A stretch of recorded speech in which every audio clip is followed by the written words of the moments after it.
que é do celular aqui. Então vamos lá. Salmo 28. Salmo 28 é atribuído ao rei Davi, né? É um salmo aí bem desesperado. Às vezes o pessoal fala que é um salmo bem intenso por causa do clamor de Davi com relação a essa oração, esse salmo, a resposta, e lógico que vem o louvor de Davi. Ele sempre termina aí com um louvor de gratidão ao Senhor. É um salmo de transição emocional, assim, que ele sai de algo é, desesperado para algo que realmente vai mudar a vida dele ali. Então, vamos lá. Ele começa, né, a,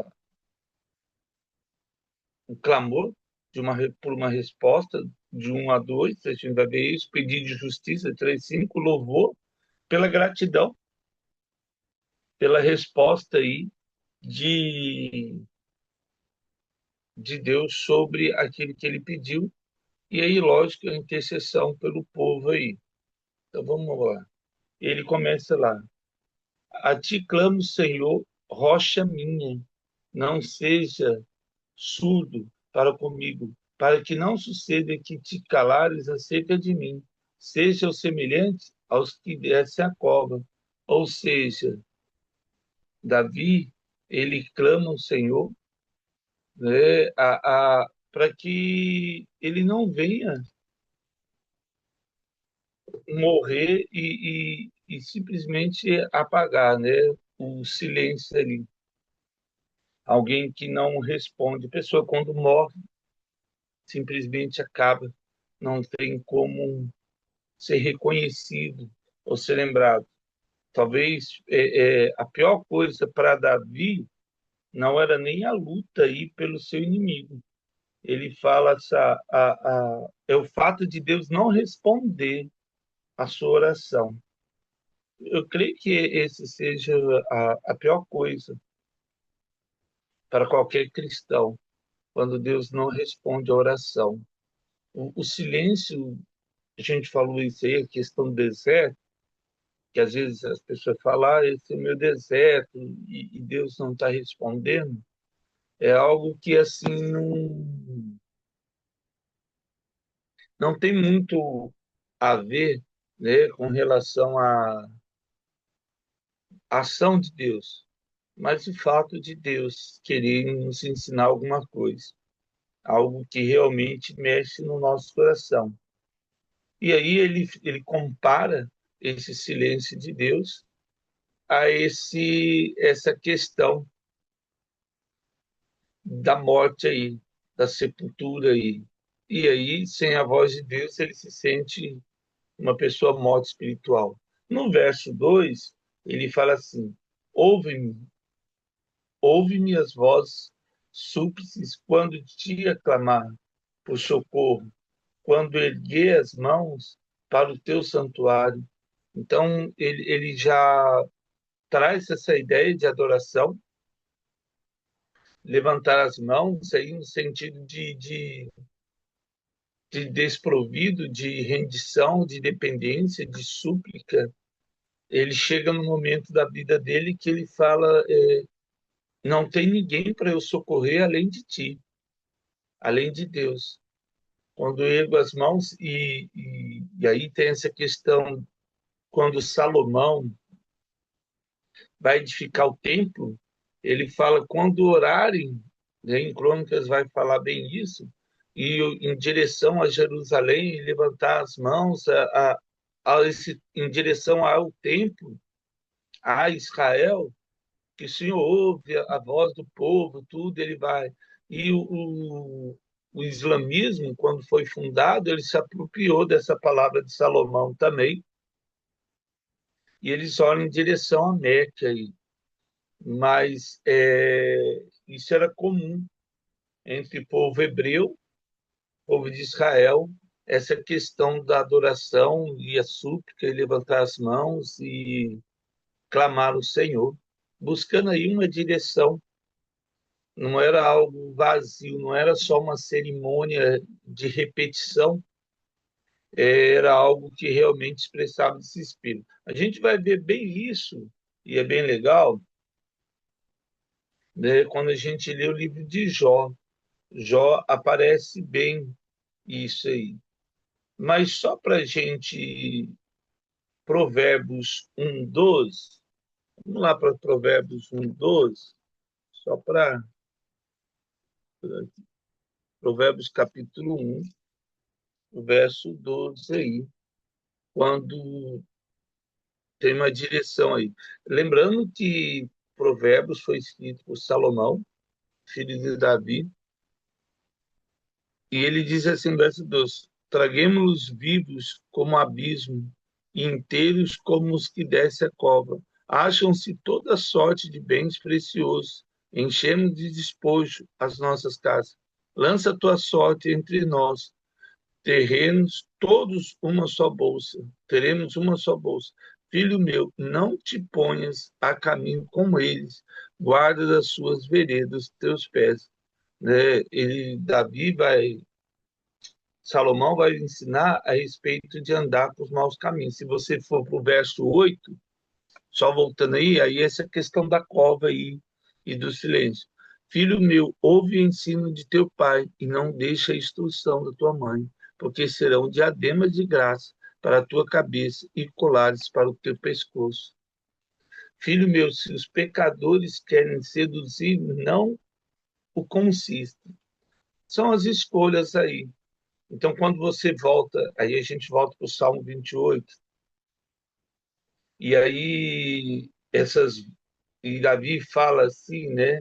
Semelhante aos que descem a cova, e aí ele pede para Deus: ouve-me as vozes súplices, quando eu te clamo por socorro.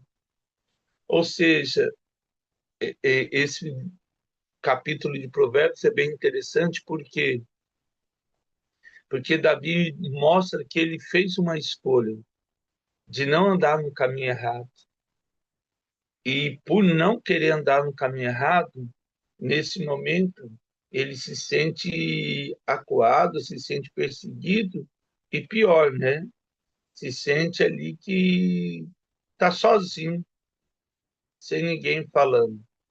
Lamentações, capítulo 2, vamos lá para Lamentações, capítulo 2, verso 19, de Lamentações, de Jeremias, capítulo 2, só pegar aqui,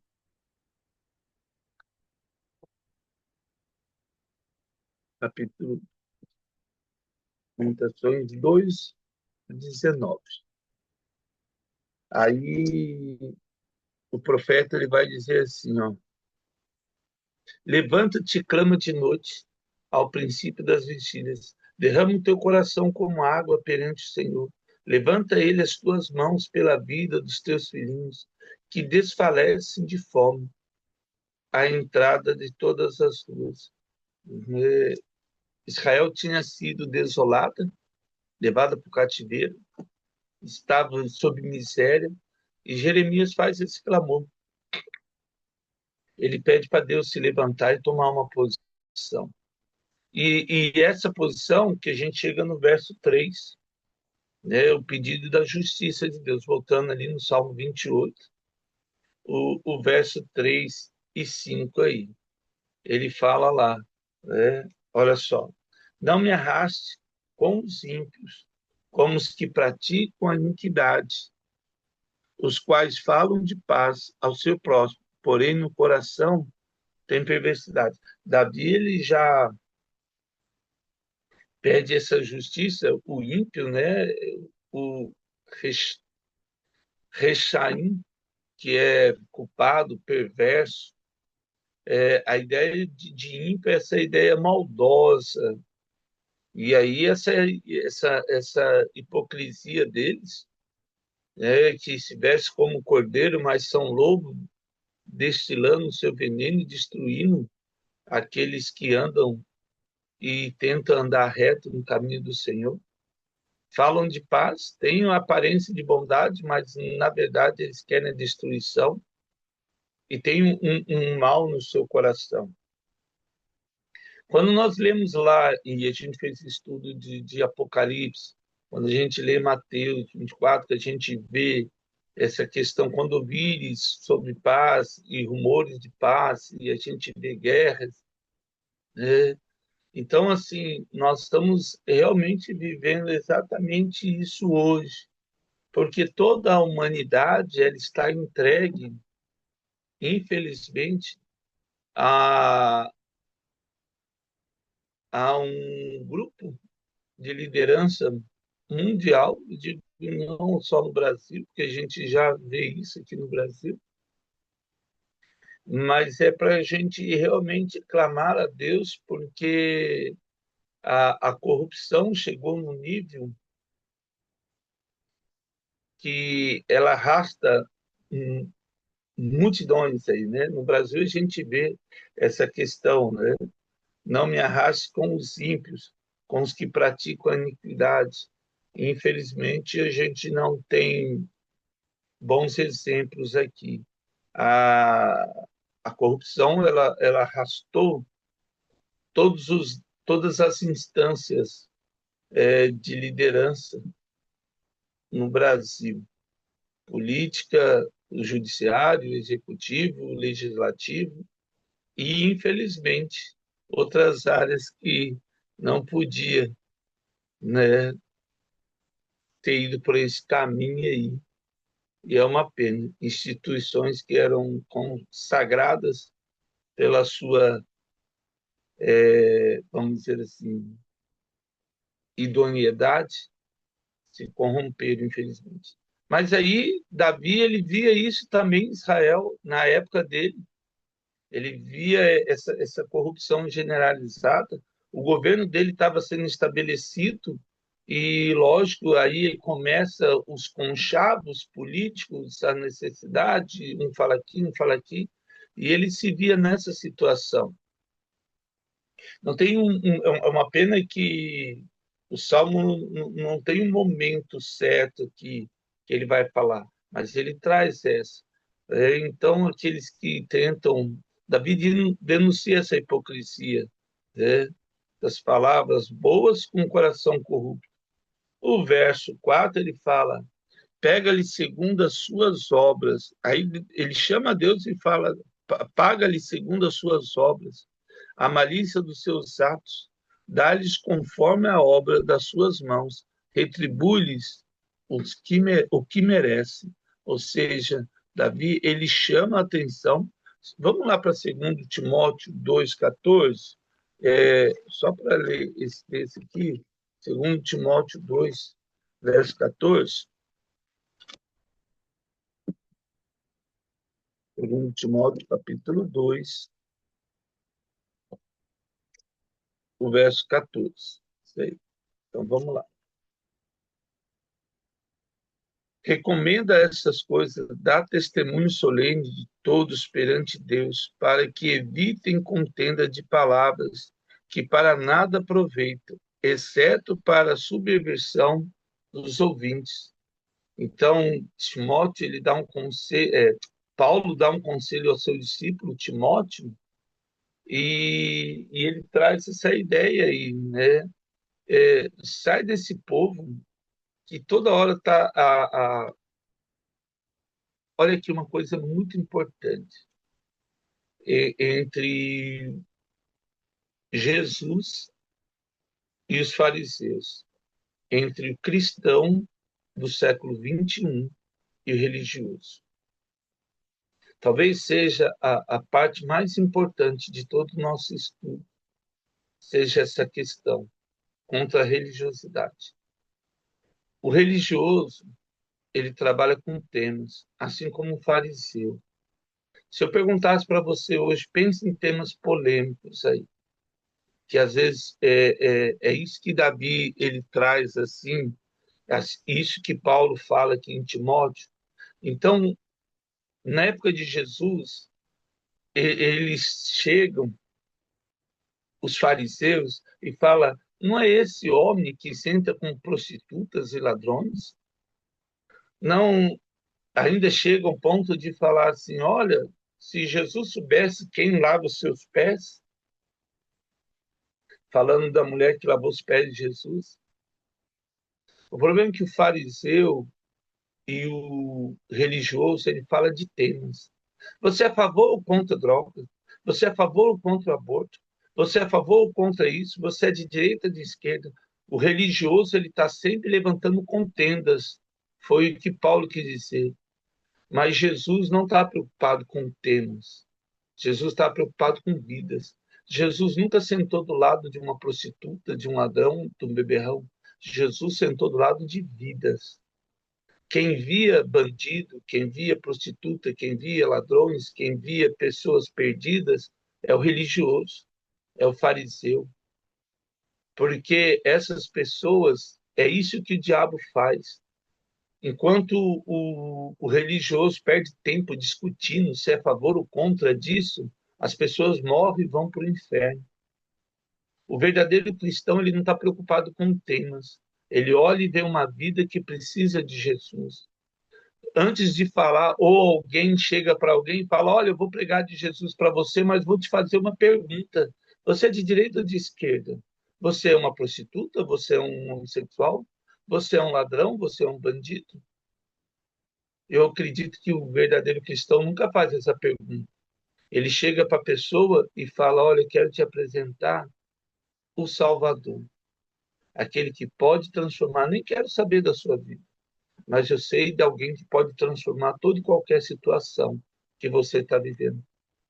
E eu creio que quando Davi ele fala isso aqui, eu acho tão lindo porque nos dá a oportunidade de ver que realmente nós somos cristãos. Nós não estamos aqui para discutir temas, nós estamos aqui para falar do amor de Jesus. E não importa se ele é muçulmano, se ele é judeu, não importa se ele é espírita, macumbeiro, não importa se ele é até um religioso, também não faz diferença. Nosso maior propósito é falar da graça de Jesus. Quando as pessoas ficam preocupadas com temas, é porque elas não estão preocupadas com Jesus.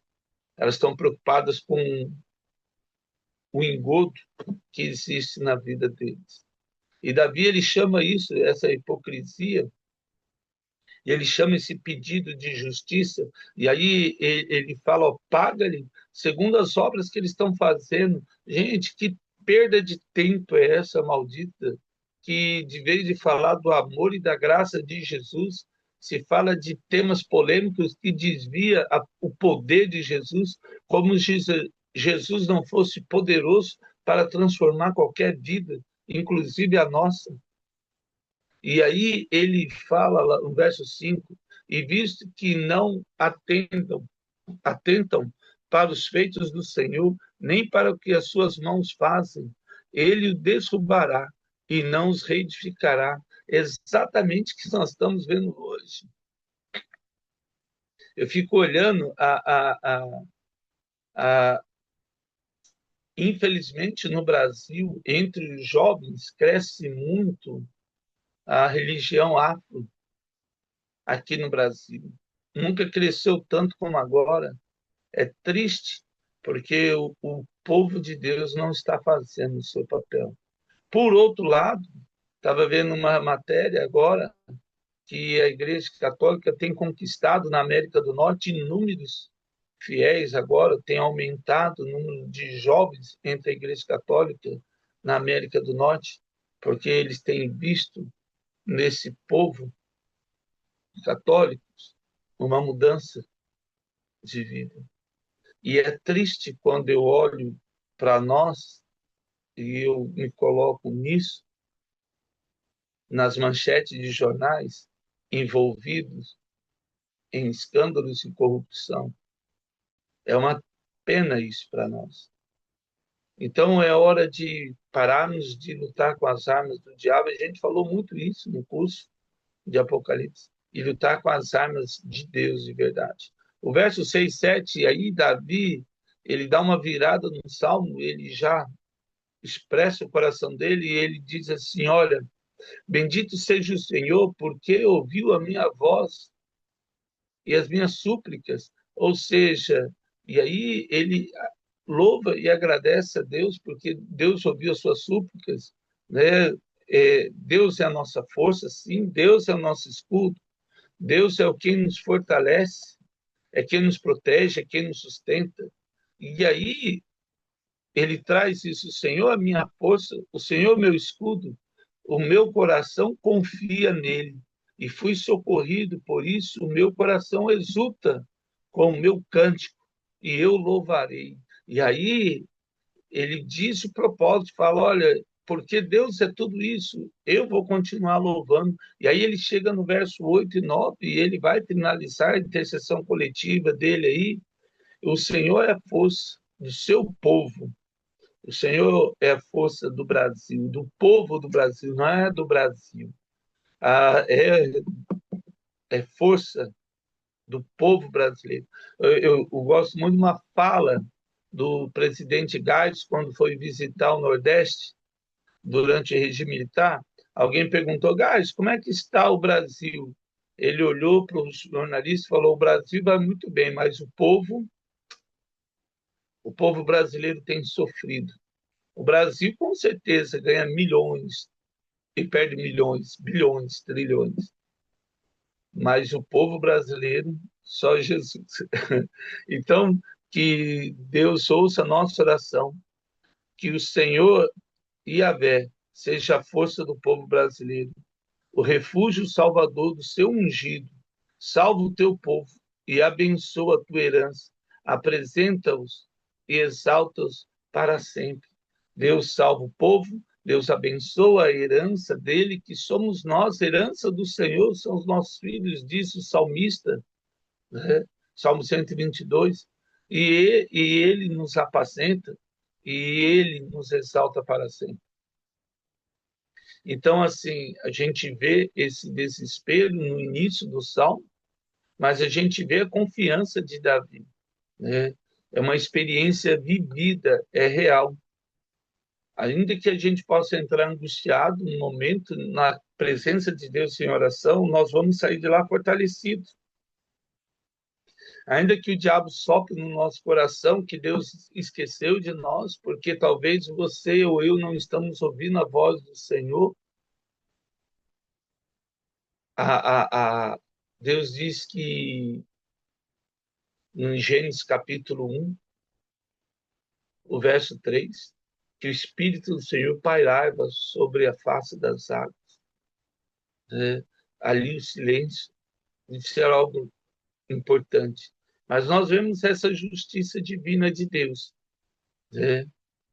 Então, Davi clama, tem esse medo de ausência, busca justiça contra a hipocrisia, ele reconhece que Deus é a fortaleza e ele intercede lá. Então, meu desejo, nosso desejo na nossa vida é que eu e você possamos entender que Deus nos ouve mesmo no silêncio. E a nossa oração pode transformar o nosso estado emocional. O livro do pastor Fabiano, da pastora Leila, a filho, né? Ele trata bem isso aí. A nossa oração pode transformar até a, a nossa, nosso gênio, por causa da intercessão. A nossa mente tem esse poder. E ele é a nossa justiça, mesmo que demore, né? A fé madura, ela se preocupa não só consigo, mas com todos que estão à sua volta. Amém? Que Deus possa nos abençoar ainda mais nesse dia ensolarado de outono. Ó Pai, quero agradecer por estarmos juntos nesse dia.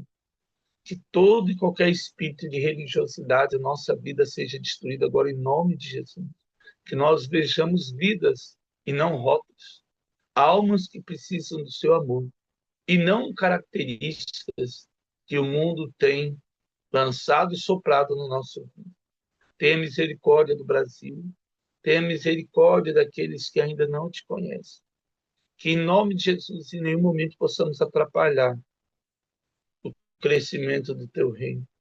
Perdoa-nos as nossas falhas. Livra-nos, ó Deus, de pecar contra ti nesse dia. Livra-nos da mentira, do vergonha, do vexame. Livra-nos de errar contra o Senhor. Mas dá-nos um coração puro e reto na tua presença. Mostre o teu caminho. Nos ajude a salvar almas, que é para isso que estamos aqui. Que elas vejam em nós a luz de Cristo e sigam teu caminho. É que eu lhe peço em nome de Jesus. Amém. Amém. Amados, que Deus nos abençoe ricamente nesse dia ensolarado de outono, hein?